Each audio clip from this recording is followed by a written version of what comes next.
welcome to Abandoned Mind. On this channel we explore things that belong in the deeper, darker depths of this world. On today's video, we're going to be talking about a man that was in the wrong place at the wrong time, and he had no way to escape and didn't want to lose his pension, and he had to end his life in a pretty tragic way. Real quick, I just want to start this video by saying this is not the usual debunk video that I do on this channel, as the following video that you're about to see is based off of true and real tragic events. The purpose of this video is to explain and to hopefully clear up any misunderstandings you have on the events that follow. It's pretty clear after seeing the time card and the title that I'm going to be talking about Bud Dwyer and what led up to his suicide. I'm going to tell you what led up to the suicide, then I'll show you what I can. Then I'll give you a piece on what I think about the whole situation.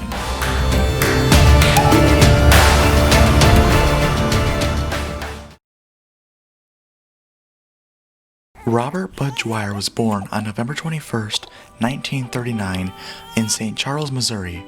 After earning a master's degree in education in Meadville, Pennsylvania, he taught social studies and coached football at Cambridge Springs High School. But it wasn't until 1964 that his name became better known when as a Republican he was elected for the Pennsylvania House of Representatives. He served until 1970 where he ran for a seat in the Senate and won. After successfully being re-elected twice, he decided to run for state treasurer in 1980. He even ran for a second term in 1984 and won the seat again. At about the same time that Bud was elected, Pennsylvania officials found that state employees had overpaid a mass amount in money that adds up to over millions of dollars. The state had an accounting firm determine the refund for his employees. Many accounting firms across the country competed to determine who would get the contract to give the state workers their money back.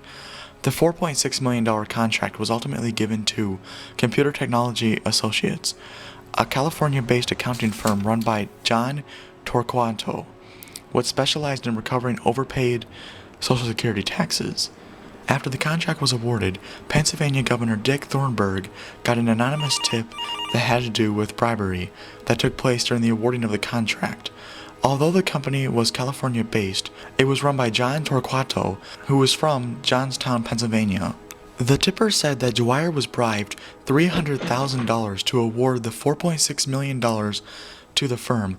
Dwyer denied any wrongdoing during the Smith's 1985 trial. William T. Smith, who was at the time the U.S. attorney, testified that Torquato offered Dwyer $36,000 for the $4.6 million contract, and Torquato testified against Smith, saying that Smith offered Dwyer $300,000 for the $4.6 million contract. Dwyer, as the defense witness, denied being offered any money at all, but Smith confessed to the situation where he offered Dwyer money. Torquato then testified that he and Smith were, at the same time of this meeting, the ones who informed Robert Asher, political figure and businessman, that Smith and Dwyer had previously agreed that CTA would make contributions of $300,000, $100,000 to Dwyer, $100,000 to Dwyer's re-election campaign, and $100,000 to the state Republican committee to secure the FICA recovery contract. Asher then said that he had spoken with Dwyer and that all $300,000 would go to the Republican state committee for all three statewide campaigns because Asher didn't want Dwyer to go to jail. Dwyer and Asher were indicted by a federal grand jury on May 13, 1986.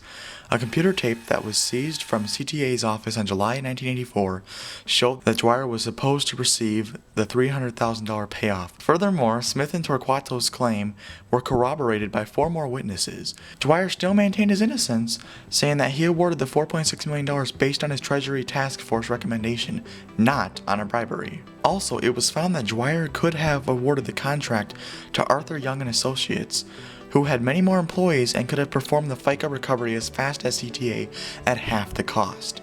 Dwyer still denied any wrongdoing, and his lawyer asked attorney James J. West if he would drop all charges if Dwyer resigned as state treasurer, but West declined. West said that he would let Dwyer only plead guilty to one charge if he resigned from office and cooperated fully with the investigation, but Dwyer refused. At Dwyer's trial, he didn't make a stand and presented no defense witnesses because he thought the government didn't sufficiently prove its case. On December 18, 1986, Dwyer was found guilty on 11 counts of conspiracy mail fraud and faced up to 55 years in prison and a $300,000 fine. Dwyer's co-defendant Robert Asher was only sentenced to 1 year. Some jurors found it emotionally difficult to convict a man who had only made a mistake. His sentencing was scheduled for January 23, 1987. After meeting with 2 staffers on January 15th, he wrote a letter that said, "I enjoy being with Joe so much. The next 20 years or so would have been wonderful. Tomorrow's going to be so difficult and I hope I can go through with it." If only this note had been found sooner, maybe his death could have been prevented. Days before his final speech was to be held, Dwyer personally wrote a letter to Ronald Reagan proclaiming his innocence and begging to be pardoned. On January 21st, Dwyer asked his press secretary Horshack to set up a news conference for the 22nd of January at 10:30 a.m. Dwyer asked that certain reporters were to be banned from entering the conference since he didn't want any biased accounts on him. U.S. Attorney West made the statement that it was an appropriate thing to do under the circumstances. When the news conference began, Dwyer was a bit nervous, but he began to state his innocence and how Judge Murr had ruined him. He spoke out against the trial being held in Williamsport, saying that they had the least educated jurors in the state. During his speech, he noticed that some of the press was leaving and told them to stay, and that he wasn't done yet, and oh, he was right. Those cameramen didn't even know what they were in for.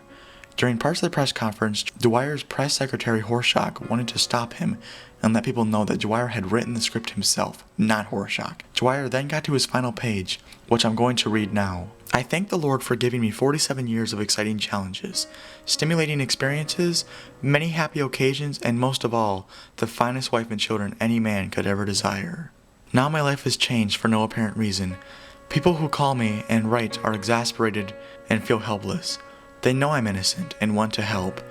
But in this nation, the world's greatest democracy, there is nothing they can do to prevent me from being punished for a crime they know I did not commit. Some who have called and have said that I'm a modern-day Job. Judge Murr is also noted for his medieval sentences. I face a maximum sentence of 55 years in prison and a $305,000 fine for being innocent. Judge Murr has already told the press that he felt invigorated when we were found guilty, and that he plans to imprison me as a deterrent to other public officials.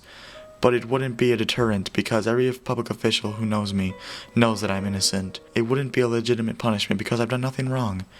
Since I'm a victim of public persecution, my prison would simply be an American gulag. I ask those that believe in me to continue to extend friendship and prayer to my family, to work untiringly for the creation of the true justice system here in the United States, and to press on with the efforts to vindicate me, so that my family and their future families are not tainted by this injustice that is perpetrated on me. We were confident that right and truth would prevail, and that I would be acquitted, and that we would devote the rest of our lives working to create a justice system here in the United States. The guilty verdict has strengthened and resolved, but as we discussed our plans to expose the warts of our legal system, people have said, "Why bother? No one cares. You'll look foolish." 60 Minutes, 2020, and American Liberties Union, Jack Anderson, and others have been publicizing cases like yours for years, and it doesn't bother anyone. He then stopped reading and called for 3 of his staffers, which had been given each a sealed envelope. The first envelope held a letter addressed to Pennsylvania Governor Bob Casey. The second envelope contained an organ donor card and other related contents. The last envelope contained letters for his wife and kids, along with funeral arrangements. After all 3 of the envelopes had been handed out, he grabbed a manila envelope that held a revolver. The crowd gasped, not knowing what he would do next. Dwyer calmly said, please leave the room if this will affect you." Some of the people left to get help, and those staying pleaded with him to put the gun down. Dwyer then said his final words, Don't. This will only hurt someone. Sit down." Dwyer then fired a shot through the roof of his mouth and into his brain. 5 cameras caught this event. Horshack then took the stage and asked for the media to leave and to get the ambulance. Dwyer was pronounced dead by 11:31 a.m. A medical aide later said that his corneas were the only organs that were able to be donated. It's false that this was live. Many stations showed edited versions later, but it was never aired live.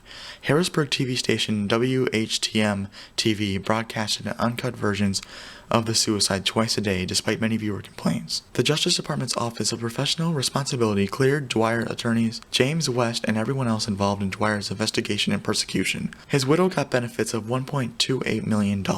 Many think that the reason he killed himself was to preserve these benefits, as the state would have prevented this had he have been sentenced. These benefits mainly went towards the cost of the legal defense. After his death, his lawyers tried to clear his name, but all attempts failed. As my political career draws to a close, I want to thank the people who made it possible, beginning with the good people of Crawford County, who in 1964 had the faith to elect a 24-year-old as the youngest member of the General Assembly. And I'm on the last page now, and I don't have enough to pass out, but Duke, I'll leave this here, and you can make copies for the people. There's a few extra copies here right now. I thank the good Lord for giving me 47 years of exciting challenges, stimulating experiences, many happy occasions, and most of all, the finest wife and children any man could ever desire. Some who have called have said I am a modern-day Jones. I face a maximum sentence of 55 years in prison and a $300,000 fine for being innocent. Judge Murr has already told the press that he, quote, felt invigorated when we were found guilty, and he plans to imprison me as a deterrent to other public officials. We were confident that right and truth would prevail, and I would be acquitted, and we would devote the rest of our lives working to create a justice system here in the United States. The guilty verdict has strengthened that resolve. People have said, why bother? No one cares. You'll look foolish. 60 Minutes, 2020, the American Civil Liberties Union, Jack Anderson, and others have been publicizing cases like yours for years, and it doesn't bother anyone. At this point in time, Bob Holsey here. Bob. Okay, just hang on to that right for the moment. Don, there's some things for you to do, and there's a note in here for Joanne. Okay.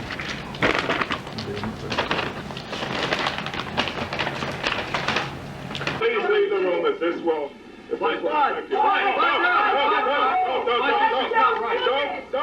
Don't. This will hurt someone. Don't do that.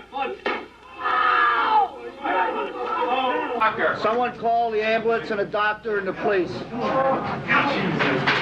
You got your footage. Would you kindly wrap up your footage? Get your cameras out.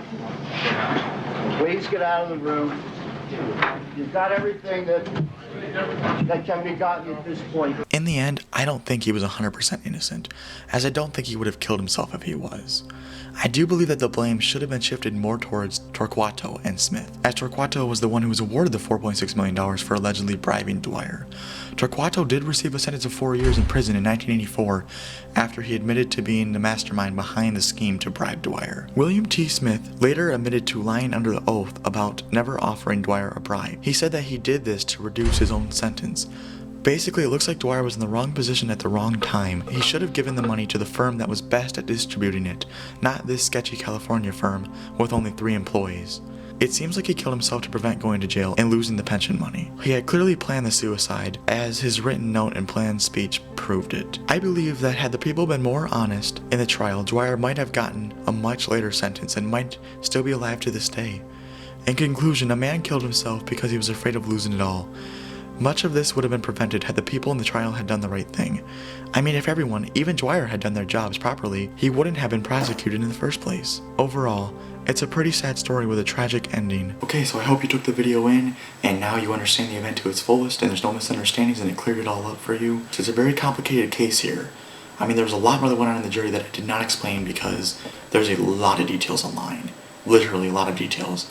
But I broke it down into a summary of the basic parts of it. So yeah, very tragic event right there. So I hope you took this in and now you understand the events that happened. Make sure you like and subscribe to see more videos. Comment down below if you have any ideas for me, anything else you want me to debunk, anything you want me to explain if it has any misunderstandings, just like this case. And that's about all I have. Make sure you can subscribe. That's all. Bye.